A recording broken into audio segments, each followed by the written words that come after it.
ദുആ ചെയ്യുന്നു, ഇടുന്ന വസ്ത്രം ദുആ ചെയ്യുന്നു, അതാ കാലിൽ കിടക്കുന്ന ചെരുപ്പ് ദുആ ചെയ്യുന്നു, കൈകൊണ്ട് തൊടുന്ന പാത്രങ്ങൾ ദുആ ചെയ്യുന്നു.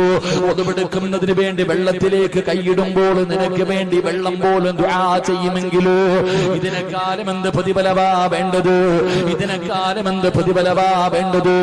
അതുകൊണ്ട് എന്റെ പ്രിയപ്പെട്ടവരോട് പറയുകയാണ്, ഈ മാസം നിസാര മാസമല്ല, ഇത് തള്ളിക്കളയേണ്ട മാസമല്ല, കളിക്കേണ്ട മാസമല്ല, തമാശ കാണിക്കേണ്ട മാസമല്ല, ഇത് പരിശുദ്ധമായ റമളാനാണ്.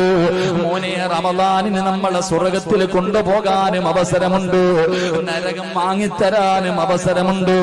അത് മറന്നു പോകല്ലേ, അത് മറന്നു പോകല്ലേ. മഹാനായ നബി മുഹമ്മദ് മുസ്തഫ സല്ലല്ലാഹു അലൈഹി വസല്ലമ തങ്ങൾ പറയുകയാ, പടച്ചവനെ ഇരിക്കുന്ന സഹോദരങ്ങൾ സഹോദരിമാര് നമുക്കെല്ലാം ഉറങ്ങാൻ കിട്ടുന്ന സമയമാണ്.